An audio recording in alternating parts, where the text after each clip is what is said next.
Le message du jour vous est présenté par notre frère Marc.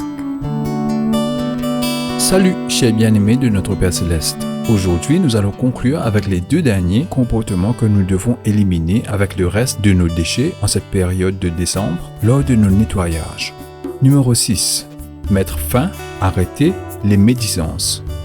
Qu'il ne sorte de votre bouche aucune parole mauvaise, mais s'il y a lieu, quelques bonnes paroles qui servent à l'édification et communiquent une grâce à ceux qui l'entendent. Éphésiens chapitre 4, verset 29. Peu importe que vous appeliez cela, partager une demande de prière, le rejeter ou prétendre que personne n'a dit de ne pas le dire, vous ne pouvez tout simplement pas rendre la médisance honorable. La plupart d'entre nous ont été à la fois le sujet ou la source d'une diffamation. Et nous savons que c'est blessant. Alors pourquoi devrions-nous nous accrocher à une habitude qui nous est manifestement préjudiciable et écrasante pour quelqu'un d'autre?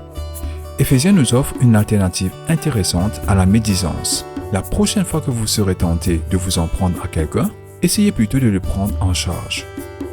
Cherchez le bien dans cette personne et une fois trouvé, répandez la bonne nouvelle. Remplacez les mauvaises paroles par des bonnes. Remplacez les critiques par des compliments. Échangez les calomnies en grâce. Bien-aimés, lorsque vous le ferez, vous saurez que vous avez parcouru un long chemin pour abandonner la médisance et dans le processus, construire autour de vous des frères et des sœurs. Alors, débarrassons-nous de ce comportement dégoûtant. Numéro 7. Renvoyez tout complément d'infériorité. Mais le Seigneur dit à Samuel, « Ne regarde pas son apparence ni sa stature physique, car je l'ai rejeté. Car le Seigneur ne voit pas comme l'homme voit, car l'homme regarde à l'apparence extérieure, mais le Seigneur regarde le cœur. » 1 Samuel, chapitre 16, verset 7. Lorsque Dieu a envoyé Samuel dans la maison de Isaïe pour nommer le futur roi d'Israël, Samuel a été immédiatement ébloui par la taille impressionnante et la beauté de façon générale du fils aîné Eliab.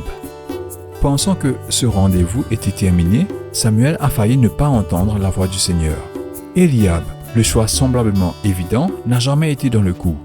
Au lieu de cela, c'était le dernier fils et le plus petit de tous, David, l'élu de Dieu. Dieu a vu clairement le cœur de David. Bien-aimés, de la même manière, Dieu vous voit aussi clairement jusqu'à votre cœur. Il voit la beauté de votre cœur. Il applaudit votre esprit donateur. Il apprécie votre bonté envers les autres. Il connaît votre véritable préoccupation pour votre prochain. Toute infériorité que vous pouvez ressentir ne vient pas de Dieu. L'infériorité est un outil que le diable utilise pour essayer de nous convaincre que nous ne sommes pas assez bien. Vous, chers amis, vous êtes supérieurs. C'est Dieu, le Créateur et souverain de l'univers qui le dit. Ne vous considérez donc jamais comme inférieur. Jetez cette idée à la poubelle. Bien-aimés, pendant ces 4 jours, nous avons couvert et examiné les 7 mauvais comportements que nous devons jeter aux ordures.